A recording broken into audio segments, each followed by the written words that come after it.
오늘 우리에게 주신 하나님 말씀은 아가서 2장 1절부터 14절까지의 말씀입니다. 아가서 2장 1절부터 14절까지의 말씀입니다. 다 찾으신 줄 믿고 이 시간 함께 합독하도록 하겠습니다. 시작. 나는 샤론의 수선화요 골짜기의 백합화로다. 여자들 중에 내 사랑은 가시나무 가운데 백합화 같도다. 남자들 중에 나의 사랑하는 자는 숲풀 가운데 사과나무 같구나. 내가 그 그늘에 앉아서 심히 기뻐하였고 그 열매는 내 입에 달았도다. 그가 나를 인도하여 잔치집에 들어갔으니 그 사랑은 내 위에 깃발이로구나. 너희는 건포도로 내 힘을 돕고 사과로 나를 시원하게 하라. 내가 사랑함으로 병이 생겼습니다. 그가 왼팔로 내 머리를 고이고 오른팔로 나를 안는구나. 예루살렘 딸들아, 내가 노루와 들사슴을 두고 너희에게 부탁한다. 내 사랑이 원하기 전에는 흔들지 말고 깨우지 말지니라. 내 사랑하는 자의 목소리로구나. 보라, 그가 산에서 달리고 작은 산을 빨리 넘어오는구나. 내 사랑하는 자는 노루와도 같고 어린 사슴과도 같아서 우리 벽 뒤에 서서 창으로 들여다보며 창살 틈으로 엿보는구나. 나의 사랑하는 자가 내게 말하여 이르기를 나의 사랑 내 어여쁜 자야, 일어나서 함께 가자. 겨울도 지나고 비도 그쳤고 지변에는 꽃이 피고 새가 노래할 때가 이르렀는데 비둘기의 소리가 우리 땅에 들리는구나. 무화과 나무에는 푸른 열매가 익었고 포도나무는 꽃을 피워 향기를 토하는구나. 나의 사랑 나의 어여쁜 자야, 일어나서 함께 가자. 바위 틈 낭떠러지 은밀한 곳에 있는 나의 비둘기야, 내가 내 얼굴을 보게 하라. 내 소리를 듣게 하라. 내 소리는 부드럽고 내 얼굴은 아름답구나. 아멘. 네, 오늘은 일어나 함께 가자라고 하는 제목을 가지고 여러분들과 함께 하나님 말씀을 나눌 때 하나님 주시는 그 위로와 은혜가 있기를 주님의 이름으로 축복합니다.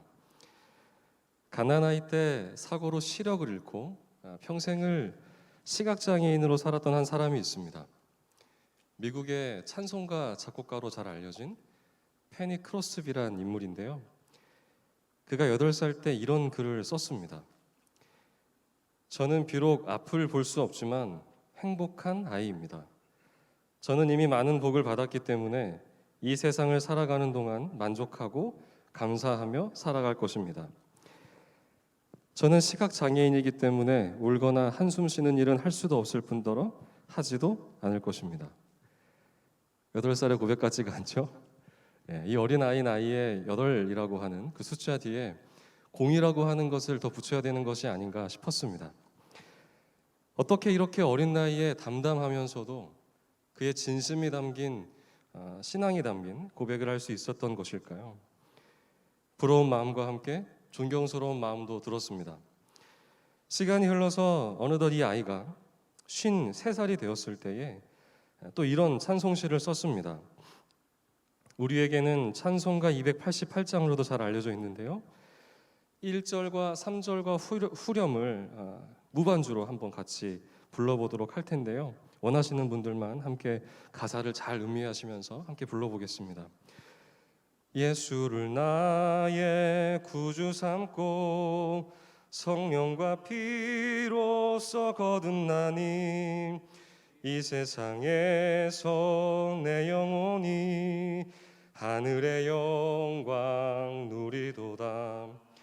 주 안의 기쁨 누림으로 마음의 풍랑이 잔잔하니 세상과 나는 간 곳 없고 구속한 주만 보이도다. 이것이 나의 간증이요 이것이 나의 찬송일세. 나 사는 동안 끊임없이 구주를 찬송하리로다. 아멘. 페니 크로스비는 정말 그가 8살 때 고백했던 것처럼 평생 진실한 삶을 살았습니다. 하지만 그가 우리가 조금 전에 불렀던 찬송가 288장의 가사처럼 그는 믿음을 지키기 위해서 치열하게 저항하며 살았던 인물이기도 합니다. 그는 평생을 장애로 인해서 많은 불평과 아픔을 겪어야만 했습니다. 또 수시로 찾아오는 삶에 대한 회의와 버거움, 세상적인 유혹들로 인해서 번민하는 시간을 보내야 하기도 했었어요. 만약 그가 평생을 사는 동안 흔들린 적이 없다면, 흔들림이 없는 인생을 살았다고 한다면 그는 우리에게 부러움의 대상이 될 수는 있겠지만 결코 존경의 대상이 될 수는 없을 것입니다. 왜냐하면 흔들림이 없는 인생이란 우리와는 다른 부류의 삶이기 때문에 그렇습니다.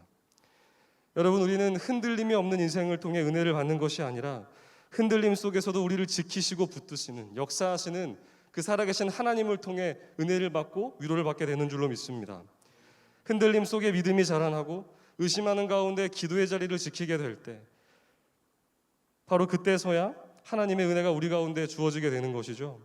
그래서 어쩌면 성경은 우리에게 흔들리지 말라고 이야기하는 책이기도 하지만 어쩔 수 없이 살아가면서 흔들릴 수밖에 없는 우리를 붙들어주는 책이기도 합니다.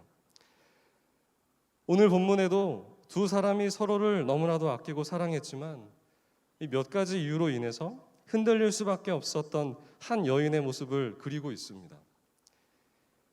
이 술람미 여인에게 찾아왔던 흔들림이라고 하는 것은 그럼 과연 무엇이었을까요? 또 그럼에도 불구하고 오늘 본문에 나와 있는 이 사랑하는 두 연인인 솔로몬과 술람미 여인이 사랑을 지킬 수 있었던 이유는 또 어디에 있는 것일까요? 저는 특별히 오늘 말씀을 나누는 가운데 흔들리는 신앙이 회복되고 또 잃었던 그 하나님을 향한 노래와 감사가 회복되는 놀라운 하나님의 은혜가 있기를 주님의 이름으로 축복합니다.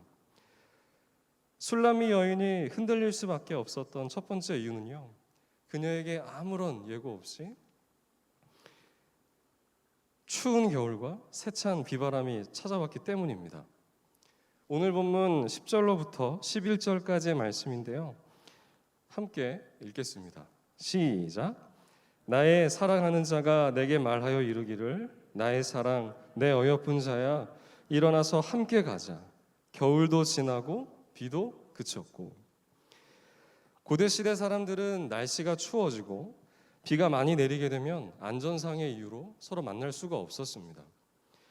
특히나 예루살렘은 바위산 같은 험준한 사막 지형이었기 때문에 날씨가 추워지고 어두워지고 비가 오고 바람이 세차게 몰아치면 만나고 싶어도 낙상의 위험 때문에 만날 수가 없었던 것이죠.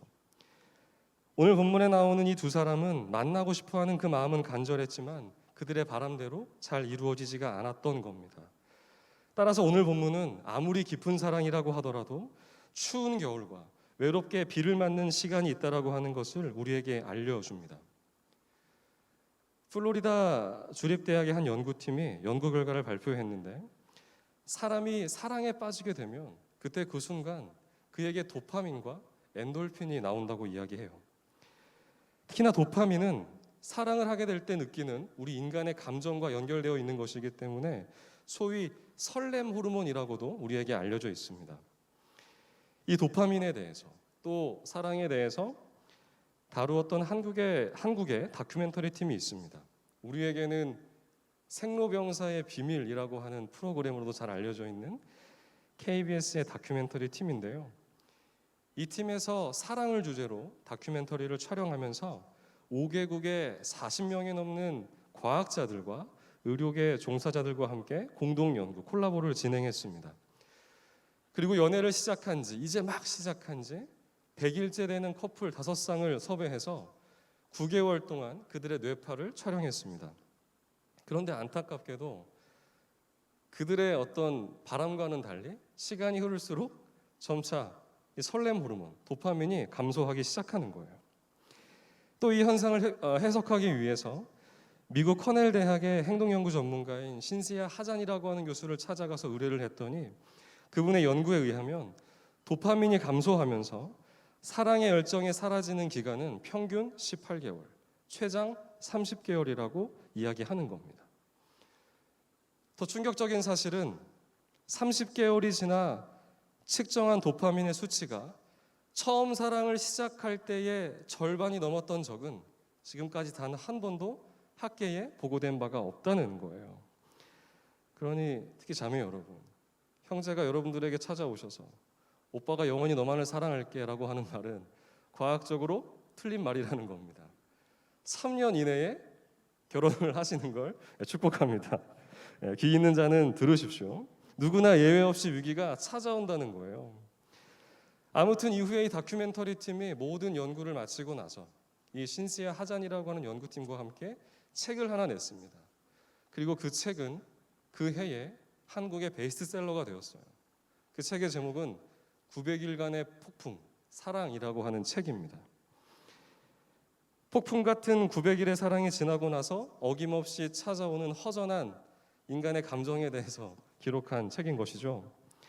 이 책을 통해서, 이 연구를 통해서 우리가 깨닫게 되는 것은 아무리 깊은 사랑이라도 세찬 바람을 만나게 되고 추운 겨울을 겪게 된다라고 하는 것입니다. 누구도 피할 수 없는 권태기의 시간은 도래하는 법이죠. 그런데 여러분, 신앙생활도 마찬가지입니다. 신앙생활도 마찬가지예요.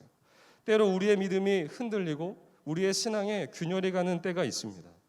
하나님과 멀어졌다라고 느껴지는 순간들이 있어요. 기도가 잘 안 되고 찬양을 하는 것이 너무나도 어렵고 교회로 걸음하는 것이 힘겹고 버겁게 느껴질 때가 있다는 말입니다. 그러나 그때 하나님께서 우리에게 오늘 본문 가운데 이렇게 말씀하시는 것이죠. 일어나 함께 가자. 일어나 함께 가자. 추운 겨울이 끝났고 비도 그쳤으니 일어나 함께 가자.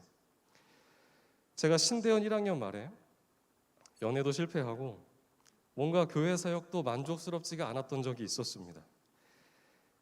신대원을 합격하고 나서 그 감격과 은혜와 감사가 다 퇴색되어져 버렸어요. 수업을 들어가도 재미가 없고 기도하는 것도 그렇게 원하지 않고 채플 들어가는 것, 친구들과 교제하는 것 다 무의미하게 여겨졌어요.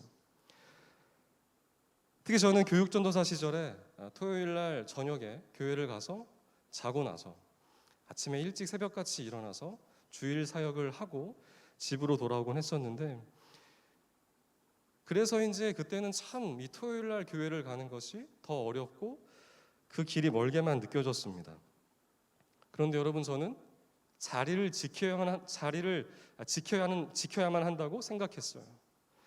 기도하지 않으면 하나님께서 나에게 벌을 주시진 않을까 하는 두려움 때문에 그렇게 했던 것이 아니라 내가 회복되고 싶어서, 내가 살고 싶어서 기도의 자리는 지켰던 거예요.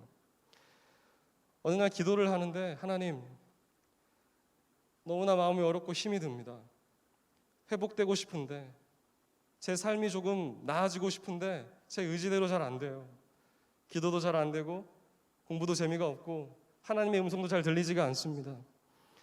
그러나 주님, 제 인생에서 사랑이든 사람이든 혹은 사역이든 침체가 찾아오고 열정이 꺾일 때마다 주님 앞에서 견디는 사람이 되기를 원합니다. 저를 일으켜 세워주십시오.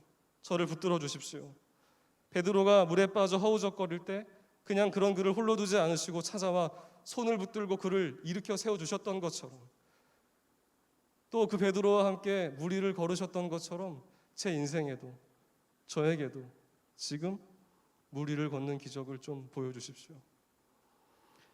그리고 저는 그날 저녁 영적으로 도무지 일어날 수 없었던, 걸을 수 없었던 그때에 마치 베드로가 물 위를 걷는 듯한, 주님의 손을 잡고 물 위를 걷는 그 기적을 경험하였습니다. 영적인 회복을 경험하였던 것이죠. 사랑하는 여러분, 저는 저와 여러분이 이와 같이 영적 무기력함으로 인해 낙심이 될 때, 절망 가운데 있을 때, 낙심과 절망의 골방에서 예배의 골방으로 이동하는 놀라운 일어남의 역사가 있게 되기를 주님의 이름으로 축복합니다. 그때가 기도할 때이고 그때가 하나님의 은혜가 시작되는 순간인 거예요. 그래서 사도 바울은 로마서 8장 26절에서 다음과 같은 위대한 고백을 했습니다. 이와 같이 성령도 우리의 연약함을 도우시나니 우리는 마땅히 기도할 바를 알지 못하나 오직 성령이 말할 수 없는 탄식으로 우리를 위하여 친히 간구하시느니라. 아멘. 우리가 기도할 수 없는 때에 기도의 자리를 지키고 도무지 예배할 수 없는 상한 심령으로 예배의 자리를 지킬 때 우리 연약함을 하시는 성령께서 천하보다 귀히 여기시는 우리를 위해 친히 하나님께 중보해 주시겠다고, 강구해 주시겠다고 약속하시는 겁니다. 사랑하는 여러분, 하나님을 사랑했던 만큼 권태의 겨울은 춥고 하나님을 올려드렸던 그 열정만큼 침체의 비는 거센 법입니다. 그러나 역설적으로 그것은 우리가 하나님과 깊이 사랑했다라고 하는 것을 증명하는 것이기도 하죠. 저는 저와 여러분이 영적 권태기를 겪는 가운데에서도 기도의 자리를 지키고 예배를 사모하는 그 믿음이 있기를 주님의 이름으로 축복합니다. 술람미 여인이 흔들릴 수밖에 없었던 두 번째 이유는 술람미 여인 자신에게 있었습니다. 이 연인이었던 솔로몬의 시선과는 달리 술람미 여인이 스스로 자신을 바라볼 때 자신이 없었던 거예요. 보잘것없고 부족한 사람이라고 생각했던 겁니다. 그러니까 자존감이 낮았던 것이죠. 오늘 본문 1절의 말씀인데요. 이렇게 기록되어 있죠. 나는 사론의 수선화요 골짜기의 백합화로다. 사론의 수선화는 작은 꽃을 의미하고 골짜기의 백합화란 들판에 펴있는 아주 흔하디 흔한 꽃을 의미합니다. 술람미 여인은 자신을 설명하면서 나는 작고 특별함이 없는 그냥 평범한 사람이라고 이야기를 하는 것이죠. 여러분, 우리가 인생을 살아가다 보면 세상에 왜 이렇게 특출난 사람은 많고 특별한 사람은 많은가 하는 생각이 들 때가 있습니다. 반면 그럼 나는 어떤가? 난 왜 이렇게 부족할까? 난 어떻게 살지? 하는 생각이 참 들 때가 있죠. 그런 마음이 들 때마다 공교롭게도 우리에게 드는 마음은 하나님을 향한 원망과 불평입니다. 하나님, 왜 저는 사랑한다고 하시면서 이렇게 부족하게 만드셨습니까? 저 사람은 저렇게 탁월하고 특출나게 만드셨는데 저는 왜 이 모양 이 꼴인 거죠? 이야기할 때가 있죠. 그러나 여러분, 그때 저와 여러분이 잊지 말아야 할 중요한 신앙의 원칙 하나는 우리는 우리를 바라볼 때 남과 비교하면서 보지만 하나님은 우리를 바라보실 때 우리만 보신다는 사실입니다. 한 의사가 아프리카의 작은 마을을 섬기면서 겪었던 이야기입니다. 어느 날 그 마을 추장의 아들이 외국에서 모든 공부를 마치고 다시 마을로 돌아왔어요. 이 유학파이자 추장의 아들이다 보니까 순식간에 당시의 모든 마을의 사람들이 그를 쳐다보기 시작했고 모든 관심과 흠모의 대상이 되었어요.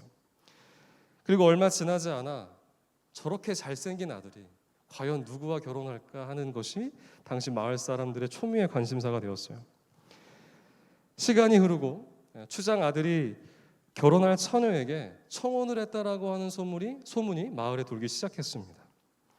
그리고 어느 날 정말 그 추장의 아들이 본인이 원하는 여인에게 청혼을 하러 가고 있는데 그 광경을 본 모든 마을 사람들이 다 놀랐습니다. 당시 그 부족에게는 결혼과 관련된 독특한 풍습이 하나 있었는데 그것은 남자가 결혼할 여인의 집에 갈 때, 청혼을 승낙받으러 갈 때 암소를 한 마리 끌고 가는 문화가 있었던 거예요. 대부분의 사람들은 암소를 한 마리 끌고 가서 결혼을 승낙받았습니다. 그리고 정말 드물게 특별한 경우에만 암소를 한 2마리 정도 끌고 가서 결혼을 승낙받았던 것이죠. 그런데 여러분, 글쎄 이 추장 아들이 과연 그럼 몇 마리의 암소를 끌고 갔는가? 9마리를 끌고 갔던 거예요. 9마리나 되는 암소를 가지고 결혼하려고 하는 여인의 집에 가고 있었던 겁니다. 그 광경을 본 사람들이 어떤 생각을 했을까요? 2가지 생각을 했겠죠. 첫 번째는 도대체 얼마나 대단한 여인이길래 저렇게 저 추장 아들이 9마리나 되는 암소를 가지고 가야 된단 말인가 궁금해하기 시작했고요. 2번째 생각은 도대체 얼마나 대단한 집안이길래 추장의 집안 사람이 저렇게 9마리나 되는 암소를 가지고 가져가야 될까 하는 그러한 이야기가 사람들 간에 오고 가기 시작했습니다. 사람들의 모든 관심이 그 추장 아들의 걸음에 집중됐어요. 그리고 시간이 지나서 추장 아들이 걸음을 멈추고 한 집에 도착했을 때 또다시 사람들이 너무나 놀랐습니다. 추장의 아들이 걸음을 멈추고 도착한 그 집이 너무나도 가난하고 볼품이 없는 거예요. 심지어 청혼을 하려고 하는 여인의 모습을 보니까 자신감이 없어 보이고 어딘가 병약해 보이고 본인도 스스로도 자신감이 없어서 그런지 고개를 잘 들지 못하는 거예요. 사람들이 수근거리기 시작했습니다. 이건 분명 추장 아들이 정신 나간 거라고. 어떻게 저런 집안과 저런 여인을 위해 암소를 9마리나 허비할 수 있는 것이냐고. 말도 안 되는 거라고. 이건 정말 말도 안 되는 일이라고 사람들끼리 이야기하기 시작했어요.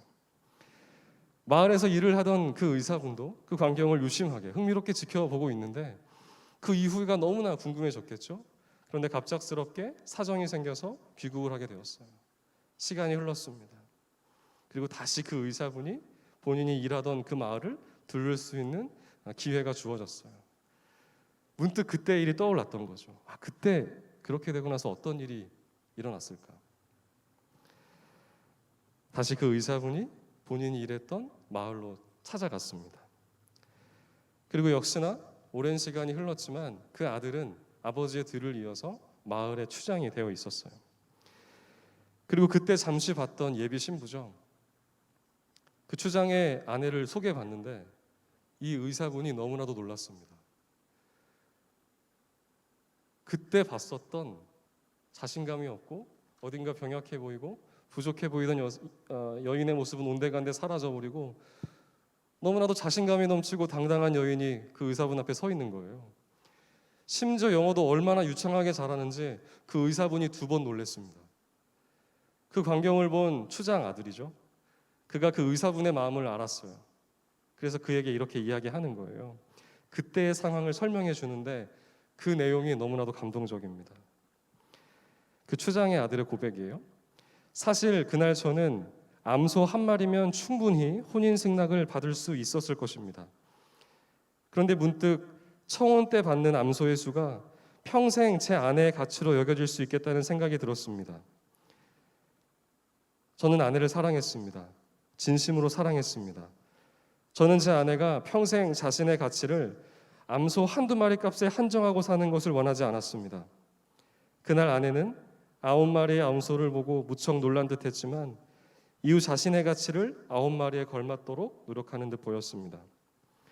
저는 평생 아내에게 공부를 하라고 하거나 외모를 꾸미라는 등의 권면을 하지 않았습니다. 다만 있는 그대로의 당신을 사랑한다고 이야기했을 뿐인데 아내는 점점 아름다워져 갔습니다. 사랑하는 여러분, 하나님은 저와 여러분을 위해 몇 마리의 암소를 주셨습니까? 1마리의 암소를 주셨습니까? 9마리의 암소를 주셨어요? 하나님께서 가장 아끼시는 독생자 아들 예수 그리스도를 우리에게 주셨지 않습니까? 저는 저와 여러분이 하나님께서 우리에게 당신의 하나뿐인 아들까지도 아끼지 않고 내어주셨음을 믿는 그 믿음이 있기를 주님의 이름으로 간절히 축복합니다. 오늘 본문에 기록된 이 솔로몬의 고백이, 술람이 여인을 향한 솔로몬의 고백이 오늘을 살아가는 우리에게 하나님의 음성으로 다가오게 되기를 주님의 이름으로 축복합니다. 여러분, 흔들림이 없는 인생이 축복받은 인생이 아니라 흔들림 속에서도 우리를 지키시고 붙드시는 그 살아계신 하나님을 믿는 인생이 진정 축복받은 인생인 줄로 믿으시기를 바랍니다. 흔들림 속에 믿음을 지키고 의심하는 가운데 기도의 자리를 지키는 여러분들 다 되시기를 주님의 이름으로 축복합니다. 요즘을 살아가면서 질병의 환란으로 인해 또 아무것도 잘 되지 않는 것만 같아서 우리가 하나님을 향한 감사와 노래를 잃어버리고 살아가는 것은 아닌지 안타까운 생각이 듭니다. 또 요즘 콩쿨도 많이 나가시고 있고 또 많은 여러 관계, 또 삶의 실제적인 현실적인 문제들을 다 마주하고 있으실 텐데 그때마다 난 왜 이렇게 부족하지? 왜 난 이렇게 잘 되지가 않지? 하는 생각이 들 때마다 낙심하고 절망하고 원망하고 불평하는 것이 아니라 기도의 자리를 지키시고 예배의 자리를 지키셔서 영적으로 늘 회복되시는 여러분들 되기를 주님의 이름으로 축복합니다. 일어나 함께 가자. 추운 겨울이 끝났고 비도 그쳤으니 일어나 함께 가자. 오늘을 살아가면서 하나님을 향한 노래를 잃어버리고 감사를 잃은 우리가 기억해야 할, 여전히 흔들리고 있는 우리가 평생 기억해야 할 하나님의 사랑이 담긴 말씀입니다. 기도하겠습니다. 사랑이 많으신 아버지 하나님, 이 땅을 살아가면서 때로 하나님과 멀어지고 하나님께 실망할 때마다 우리에게 찾아오셔서 일어나 함께 가자 이야기해 주심을 감사드립니다. 하나님, 우리가 늘 하나님의 사랑으로 인하여서 기도의 자리를 지키게 하시고 하나님의 은혜로 인하여서 삶을 넉넉하게 이기며 살아갈 수 있도록 믿음을 더하여 주시옵소서. 하나님, 우리의 삶 속에 하나님을 향한 노래가 끊어지지 않게 하시고 감사의 고백이 사라지지 않게 하셔서 우리의 부족하고 연약한 삶을 통해 하나님께 영광 올려드리는 우리의 인생들 다 되게 하여 주시옵소서. 감사드립니다. 이 모든 말씀 우리 주 예수 그리스도의 이름으로 기도드립니다. 아멘.